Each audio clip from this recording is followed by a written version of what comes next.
Good morning, everybody. My name is Rob Marty, and I'm with Case Specific Nutrition, and I am very excited to be speaking with you today. This presentation is for the Upper St. Clair Township Library. Case Specific Nutrition is very excited to support our local library at Upper St. Clair to provide educational info sessions on nutrition, general wellness, weight loss, and the services that we provide. The library has been an amazing partner. They're a great resource for all of your cookbook needs, nutritional needs. They've got resources for everything. We highly recommend that you check them out. And so without further ado, I will get started on today's recorded presentation, which is Nutrition Fundamentals from Case Specific Nutrition. So we're going to be going over the agenda just really quickly. Again, my name is Rob Marty. I'll talk a little bit about my background. We'll talk about what nutrients are and what you should keep in mind when you're thinking about general nutrition, what a balanced diet includes, common barriers to accomplishing your wellness goals, and then supplements are very trendy. So when we were talking with the library, they asked that I provide some general considerations for supplements. And then how we can get back to the basics when we're starting our nutrition journey, and a little bit more information on case-specific nutrition for anybody that's interested in reaching out to us. So again, my name is Rob Marty. I'm the COO for Case-Specific Nutrition. I oversee all the behind the scenes things. I like to joke that I work to make sure that our dietitians get to dietitian, which means that they are focused solely on supporting our clients, our community when they're reaching out. The reason that nutrition is something that I'm passionate about and that I'm able to talk with all of you about today is I have my bachelor's in exercise science. General wellness is something that's very important to me, and I try to incorporate that in my day-to-day life. And then I have my master's in healthcare administration, and I'm currently pursuing my doctorate in healthcare administration because, as many of you may have experienced, healthcare is often confusing, insurance can be very confusing, and I spent a period of time working with people with intellectual and developmental disabilities, special needs, and really during that time realized how hard it can be for people who are not well-versed in this, well-versed in healthcare and insurance, to navigate that field. And so because I saw that disparity, I saw that lack in care, I've chosen to continue my education in it, and it has helped me better support case specific, better support our clients, etc.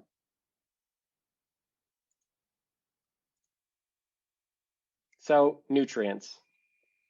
A lot of what you're seeing on the screen here, you've probably heard of, and maybe you have a general understanding, maybe you have a really good understanding, but it's always a really nice place to start because nutrients are the fundamentals of the foods that we eat and things that we drink. So carbohydrates. Carbohydrates have gotten a very bad rap. Most of us have heard at one point or another that carbohydrates cause us to be overweight, cause us to gain fat, and that is simply not true. Carbohydrates are essential to your day-to-day function. Carbohydrates are the only form of fuel that your brain can actually use. And so when you eat carbohydrates, you are getting glucose, which is just a fancy word for what carbohydrates convert into when you eat them and digest them. And glucose is the only fuel that your brain can use. Anytime that you're not eating any carbohydrates, if you're doing a keto diet or you're just choosing not to eat carbs, then your body has to take other forms of energy like fats and proteins and go through a very tedious process to convert them into glucose so your brain can use them. And so carbohydrates are fundamental, and it's more about the type, which we'll get into as we go along, than it is about not eating them. Whole foods, and like I said, we'll get into that more. And then you have proteins. Proteins are exactly what you probably came to mind. It's protein powder, which is a supplement, but you want to get your protein from lean sources like tofu and red meat and chicken and turkey and soy and different things like that. There are so many different forms of protein, so that even if you're vegetarian or you're, pescatarian, Mediterranean diet, all these different types of diets, there's always a protein source for you. And protein is really important, not only from the standpoint of bodily function and muscle repair and things like that, it's also very important for satiety. And satiety is a fancy way of saying you're feeling a fullness. If you eat a meal that has got a lot of fat in it and got a lot of carbohydrates in it and you have no protein, you're not going to feel full as quickly. And so then you're going to want to eat more. Protein is a staple when you're building your plate because it helps with that feeling of fullness. And then you have fats, and fats, like carbohydrates, often get a bad rap. Fats make you fat, right? No, fats are another balanced piece of the equation. You need fats in your diet for joint health, for energy, for optimal function, for the vitamins and minerals that they provide. Again, it goes back to the types of fats. You want to have healthy whole source fats, omega-3s, omega-6s, fats that you get from olive oil, coconut oil, nuts, seeds, fish. And again, it's that combination of carbs, proteins, and fats that is best suited to support your nutritional needs. Those are your three components. And then water. And water is a nutrient. And water is often overlooked when we're thinking about our health and wellness because there's so much else to drink. You can drink juice, you can drink milk, you can drink soda. But your body is mostly comprised of water, and every single function that your body performs requires hydration and water. And so making sure you drink enough water is one of the most basic, easy to implement steps to better support your health. As an adult woman, you should drink between 90 and 100 ounces of water before exercise. And then if you're extremely physically active or it's a hot day, you should drink more water. If you're the average adult male, you should drink 120 to 130 ounces of water before exercise. And the easiest way to do those are to make sure you always have water on hand. You know, in a COVID world, we want to make sure that we've got water at our desk or water in our car. If it's not there, we don't drink it. And then don't fall for the, I have to drink just water.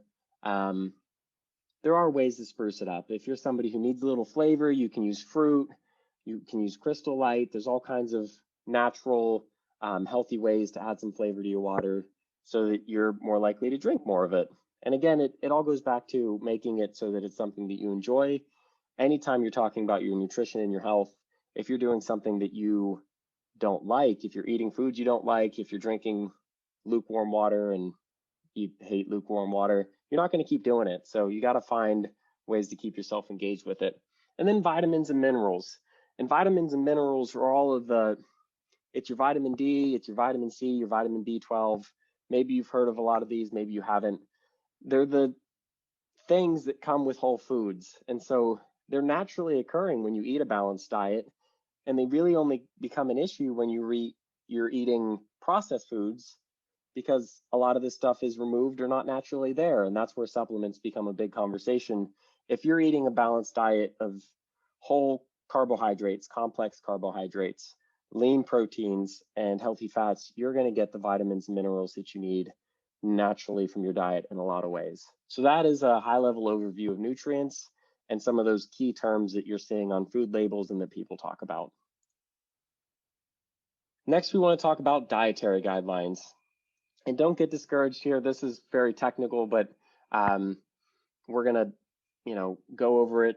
It's just, these are, again, terms that you're going to hear or may have already heard. And it's important to have a slightly better understanding of those when you're thinking about your nutrition and your health. So dietary reference intakes are the acceptable range of the amounts of vitamins and minerals to avoid deficiencies. And again, that becomes a consideration when we're eating a lot of processed foods. If we're eating balanced foods, the likelihood of deficiency is reduced. Food guidelines, if you've ever seen the food pyramid or basic guide for meal preparations, those are the recommendations for how to build your plate. And we're going to be looking at that together. And then daily values. So this, when you're looking at a food label, it'll have percentage of daily value, and that's based off of the American Food and USDA. And it says, like this is 10% of your protein or 100% of your sodium. It's based off of general health and wellness guidelines for how much you should consume. And so that can be protein, it can be vitamins, minerals, fats, cholesterol, carbohydrates, fiber, sodium, all of that good stuff. And it's useful to know that when you're looking at those food labels, these things are referenced, and that's going to provide general guidelines. But You are not a general person. Each person who's watching this, you are unique. You have unique health and wellness needs. You have unique activities of daily living, ADLs, and therefore what you eat should be best suited to support you. And that's the benefit of meeting with a dietitian and getting that specific advice and recommendation. But for somebody who's not working with a dietitian, it's good to understand what the average person needs so that you can make sure that you're hitting those things, hitting those metrics, getting enough fiber. And so what is a balanced diet, right? And we here at Case Specific are very fond of looking at the plate because we use the plate as a reference anytime that we're eating a meal. And when you go to eat breakfast, lunch, or dinner, when you're out eating, when you're prepping it yourself, this plate is a really good reference for what should the portions on my plate look like, right? And so you'll notice when looking at this that vegetables take up the majority of your plate. And we as Americans have not done much to make vegetables very exciting.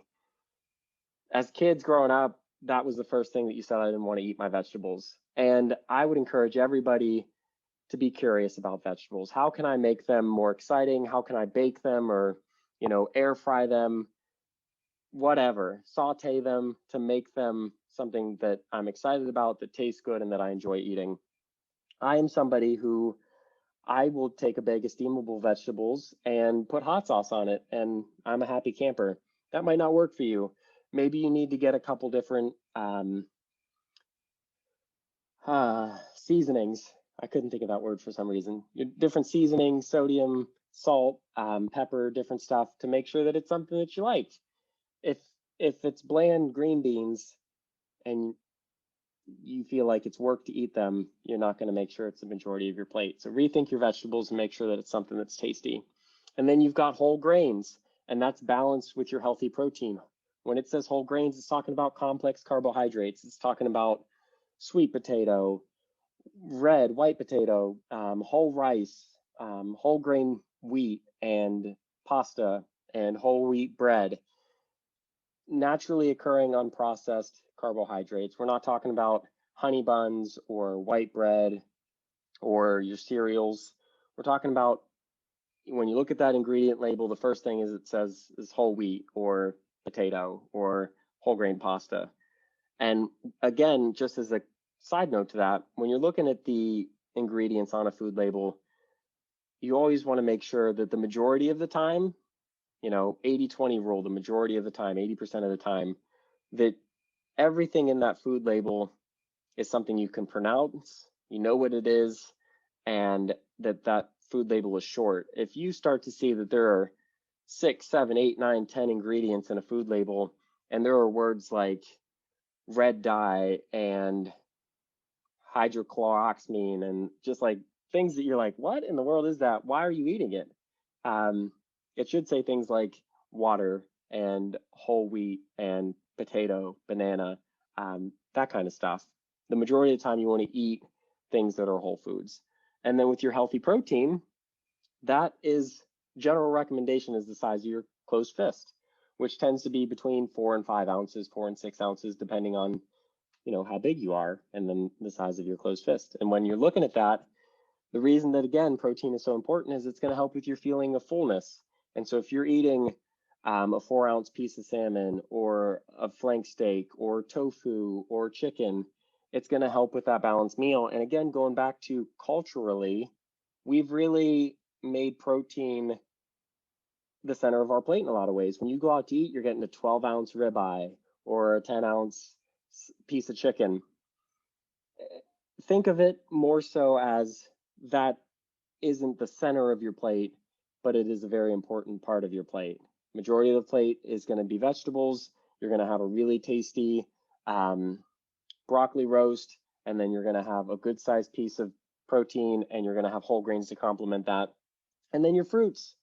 Fruits are, tasty. They're sweet. A lot of times people who have that sweet tooth, we don't necessarily think that fruit can help meet that, but it can. And there's so many types of fruits that we don't necessarily have cross our mind. It's not just bananas and apples, but you've got blueberries and raspberries. And again, going back to frozen and steamable bags, you've now got frozen bags of fruit so that if you're somebody who doesn't want to buy it and let it go to waste because you're buying fresh, you can freeze it and only take it as you need it and put it in smoothies or put it on top of your Greek yogurt and things like that. It's just being curious again about what's going to work best for you.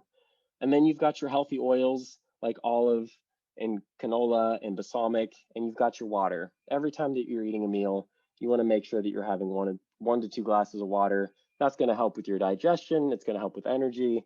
And it's also going to help with your feeling of fullness. And so just to summarize, when you go and you eat your next meal, think about, is this a balanced plate? Is the majority vegetables? Do I have a fist-sized piece of protein? Where are my carbohydrates coming from? Is it that I have a sweet potato or some whole grain rice? Where are my carbs coming from? What is the source? Is it a whole food? And then, am I getting fruit 2-3 times a day, a piece of fruit here and there, your healthy oils and your water? And just having that in the back of your mind each time you're eating a meal is going to help you trend in a direction that is going to better support your overall health, energy, and well-being. So then common barriers, right, to being healthy and to weight loss include poor appetite, lack of financial resources, not able to prepare or eat balanced meals, difficulty chewing and swallowing, and then mixed information from neighbors, friends, doctors, and the internet. And so just quickly to go over these, I can't tell you how often somebody tells me, I'm not hungry in the morning. I'm not a breakfast person. And the first thing that our dietitians and I kind of prompt that person to think about is, well, is the reason you're not hungry in the morning because you have a very busy work day and you wake up and you get ready and you go to work and you don't eat anything, and then you eat a light lunch because you're at your desk working or you're on your feet working, and then you get home and you eat a big dinner and then you snack because you're stressed and you burn out and you haven't eaten all day. So you eat, from 5 to 10 o'clock, you're munching constantly on snack foods and dinner and things like that. Well, then naturally your body's going to take quite a lot of time to process all that food that you've eaten in the evenings from your very busy morning and afternoon, and you're not going to be hungry in the morning. It's not that you're not a breakfast person, it's just that your environment right now isn't set up to support you. And it's rethinking, how do I start to implement a larger lunch and then a snack after lunch that is also healthy so that I'm less hungry in the evening. And then as you have that increased control over how much you're eating for dinner and how much you're snacking at night, then you'll start to realize that you have an appetite in the morning. And so starting with a piece of fruit or a smoothie or something light, and as you get back to that structured system that is breakfast, lunch, and dinner, because you've cut back at how much you're eating at night by eating a larger lunch, and then you've cut back on how much you're eating at dinner even more, and you've added some breakfast, that you're seeing a more balanced system and you can start to incorporate breakfast. And then lack of financial resources. I think that this is a really important component of the conversation because some people feel like they can't eat healthy foods because they're expensive. I can't afford organic. I can't afford the farmer's market. And I'm here to tell you that eat within your means. Aldi's and Sam's Clubs, they're great resources. You don't have to buy organic if it's not within your financial means. And the health benefits are very similar. It goes back more so to your values than the actual health benefits. And so, I'm a huge proponent for steamable bags of vegetables from Aldi's. They're my absolute favorite. I can get a bag for 85 or 90 cents. And so don't let access to, food be the reason that you're not spending money on your health. Just be smart about how you're doing it. You can buy huge bags of rice and beans and cook it and meal prep it for a week at a time, and that's very affordable. So it's just rethinking, where am I getting my groceries from and where am I spending the resources that I do have. Not being able to prepare or eat balanced meals, going back to the very busy lifestyle example. If you're somebody who doesn't feel like they can really eat lunch while they're at work because it's go, go, go, how do you start to take back some time at work? Or what can you do the evening before work to pack your lunch so that you have easy to eat things while you're working, like yogurt and a pre-made sandwich, um, or a protein bar, or pieces of fruit, things of that nature. Setting yourself up for success, because we know that when we do get hungry at work, and if we don't have a packed lunch, our stomach is going to dictate what we end up eating. And that might just be going to the workplace cafeteria and getting a slice of pizza, or eating a donut from the meeting room. Um, Failure to prepare is preparing to fail, is one of our favorite sayings. And so make it easier on yourself. If you can make your smoothie the night before, if you can pack your lunch the night before, it makes it so that you don't have to think about it, and it's going to help you save time. Difficulty chewing and swallowing. For some folks, they're like, I can't eat a 4-ounce piece of steak or protein or chicken because I can't chew it. And this is very specific to, a certain subset of people. But again, then it's rethinking what is appropriate for me. And a lot of times that's speaking with a speech therapist or a registered dietitian to find textures and things that you like. And then, and we see this all the time, mixed information, right? You get on Facebook, you talk to your neighbor, and they just did the tea detox, or the 30-day detox, or the keto diet, and they report that they've lost 20 pounds in 5 days. And so of course we want to lose 20 pounds in 5 days, right? No, because when you subscribe to a diet lifestyle, you subscribe to yo-yoing, losing weight, gaining weight, losing weight, gaining weight. And that's because it's not sustainable. Any lifelong changes that you're going to make that are going to benefit your health, not just for the summer so that you feel better with your clothes off when you're in a bikini or with your shirt off and things of that nature, but feel good in the winter and 10 years from now and 20 years from now, those are things that you're going to be willing to do for the rest of your life. And those things are drink more water and carry water with you, and find ways to eat vegetables that you enjoy, and pack your lunch and make your breakfast the night before. Those aren't diets. Those are things that you've looked at your life and your needs, and you've made those changes where they can fit and where they make sense. Anything that is temporary is not going to benefit you for the long term. So be very wary of fad diets and of promised weight loss that happens overnight. Ultimately, what that's going to do is it's going to undercut you when you gain the weight back. And we don't want that for you. We want you to feel good about the decisions you're making, and we want you to benefit from the healthy choices you're making today for the rest of your life. Supplements. Okay. This kind of goes hand in hand with rethink what you see on the internet and what your friends tell you. Dr. Oz. I don't have anything bad to say about Dr. Oz, but I always think about my mom in particular because she loves him. And I can't tell you how often she'll call me and say, well, I heard about raspberry ketones, or I heard about omega-6 krill oil, which is a type of fish oil. I really think I should be taking these. Supplements are intended to be a supplement to a balanced diet. And what that means is, if we're eating 3 balanced meals and healthy snacks, and we're drinking enough water, and we're getting physical activity, and we're getting enough sleep, and we're making sure to go outside and get sunshine when sunshine is out, then there are very few supplements that we need year-round all of the time. And when a supplement is needed, we want to know that. We want to know that because of labs. We want to know that because a medical professional helped us conclude that we might be vitamin D deficient, something like that. It also goes back to the financial resources. We don't want you spending money on something just to spend money on it. If it's not needed, and if it's not something that's actually benefiting your health, we don't want you to be taking it. And so having that conversation with a healthcare professional first before you just take a supplement because somebody told you to take a supplement or because they said they really liked it. Make sure that it's appropriate for you. Supplements are not a fix-all. It's kind of like medications. The goal of any medication, not any medication, but the goal of a lot of medications like cholesterol and blood pressure, our goal would be to see you reverse the lifestyle and the dietary choices that resulted in high cholesterol or high blood pressure, so that you could reduce that medication, or so that you could eventually come off of that medication. Same thing with supplements. If you're vitamin D3 deficient because you're not getting enough sunshine, because you live in a place that's cloudy, like we all do. You know, working with Upper St. Clair Library, we're in Pittsburgh, there's a lot of cloudy days.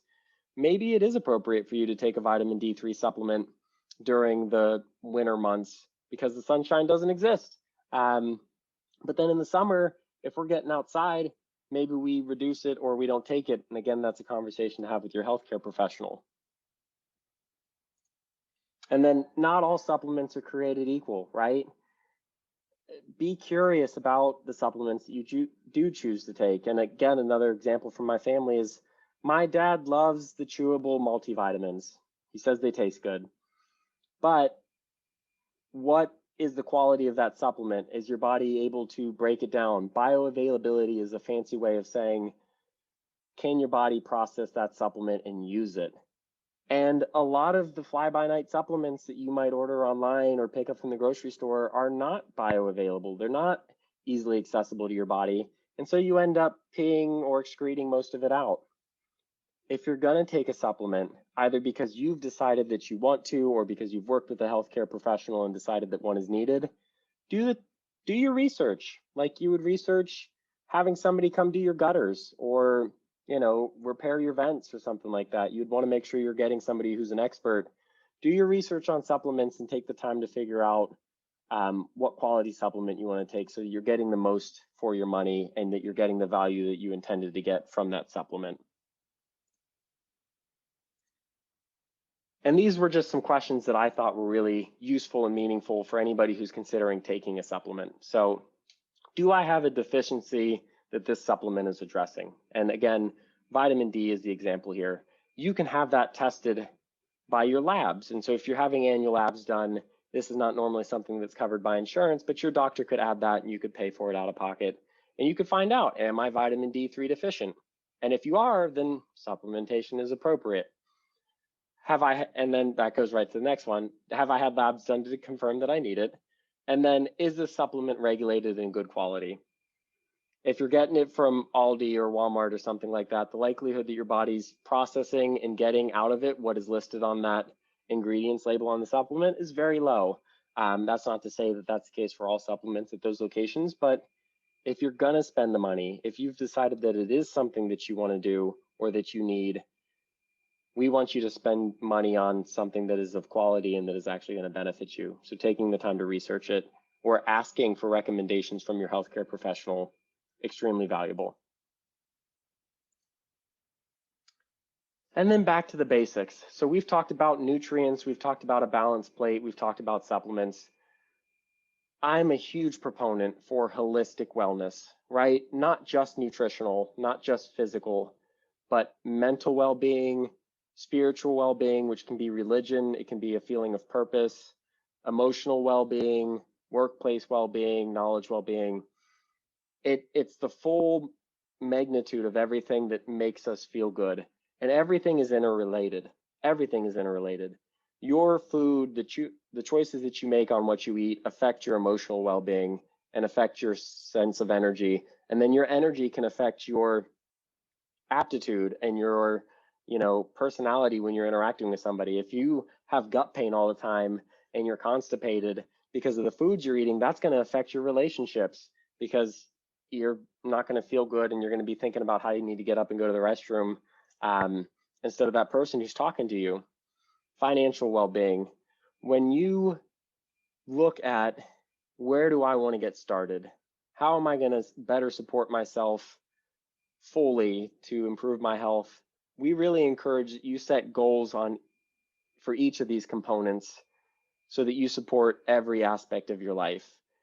And the cliff note here, and something that I want to make very clear, is sometimes when we're looking at our nutrition and our physical health, we are very motivated. We're very excited. We've gotten to a place where we're like, I'm fed up. I'm going to lose 20 pounds. I'm going to lose 30 pounds. And we end up doing things that actually subtract from other areas of our life. And an example would be, I'm going to wake up an hour earlier to go to the gym. And you already wake up early. And so now you're getting less sleep. And that sleep affects your energy and your relationships and things of that nature. Is that the best thing to do? Or could we instead work on our nutrition, which all happens while we're already awake without reducing our sleep, drink more water, and move more. So I'm gonna walk during my lunch, and I'm gonna walk when I get home from work. And now we're not setting aside that extra hour, waking up an hour earlier, and decreasing our sleep quality, using the time already available to us before we take from other areas. Or it could be, I'm not going to wake up an hour earlier, but I'm going to go to the gym 5 days a week, and I'm going to do it right after work. Well, you know, maybe you have a family at home, and it's stressful for you to make that commitment for your health because you're now spending less time with them. And after a couple weeks, you're like, I really want to get home for dinner. This isn't working for me. And now you feel bad because you set that goal for yourself and then it didn't fit with your life. And instead, we could have said that twice a week, I'm going to go after work so that the other nights I can get home for dinner and be there with my family.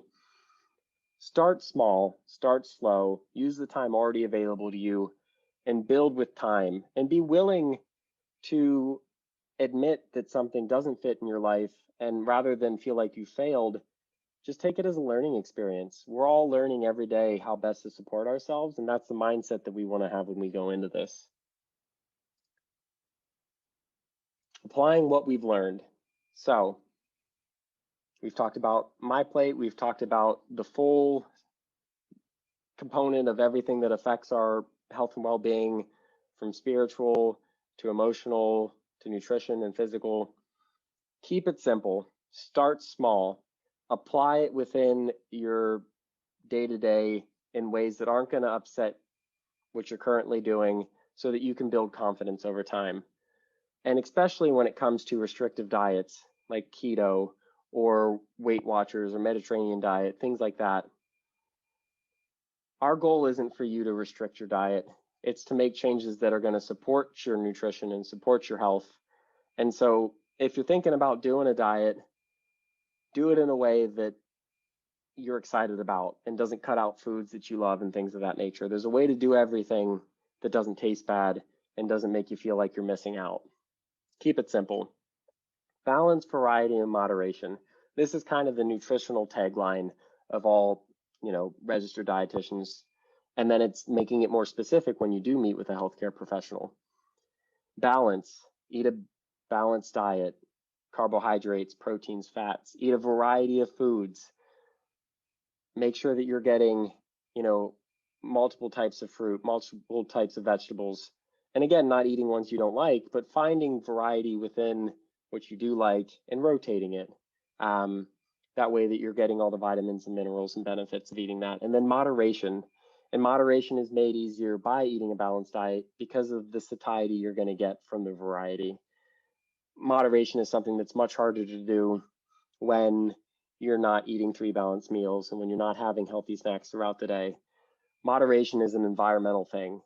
And so eating balanced meals, drinking plenty of water are going to help you not feel like you have to eat everything in the kitchen counter because you've eaten throughout the day and those hunger hormones are well managed.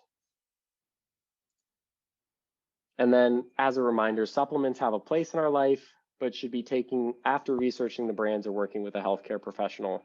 That's the key takeaway from the supplement conversation is make choices based off of labs, healthcare recommendations, not something that you read online or a published program says everybody could benefit from this. Their goal is to sell, and our goal is to support you. And so you have to look through the lens of what's best for you. Your goals, life's needs should be at the center of your nutrition plan. It should be case specific. And whether or not you would work with us, you should advocate for yourself anytime that you're making any kind of change to your nutrition and your lifestyle. Is this something I'm going to be able to do 5 years from now? And if not, what would be my reason for doing it?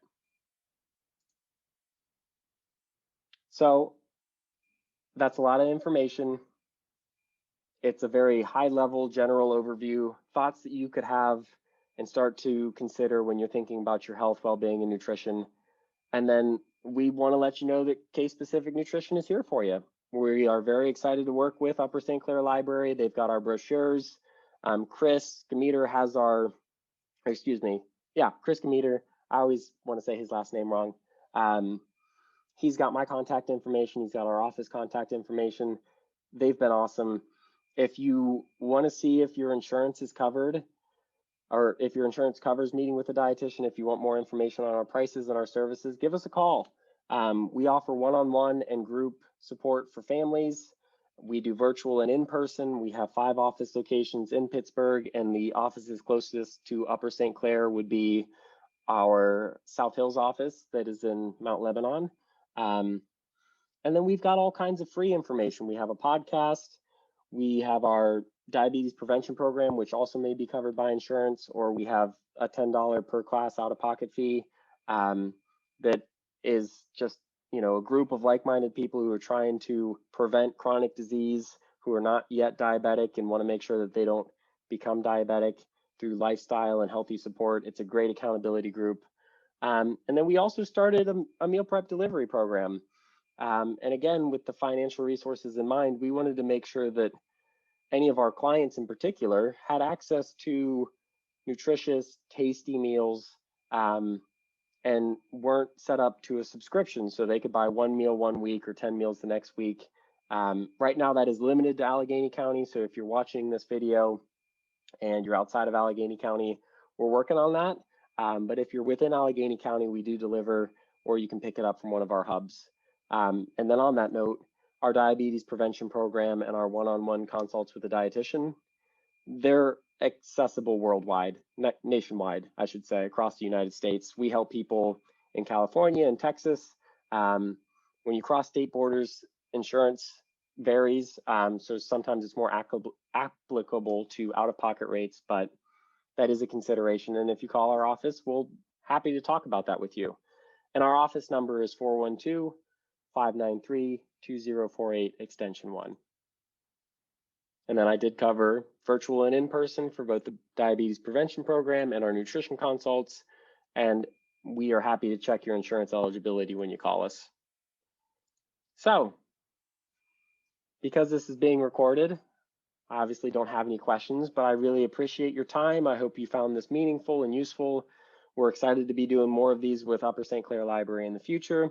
If you have questions, please give us a call, contact the library, and they'll connect you with us. Thank you so much for your time. I really appreciate you guys.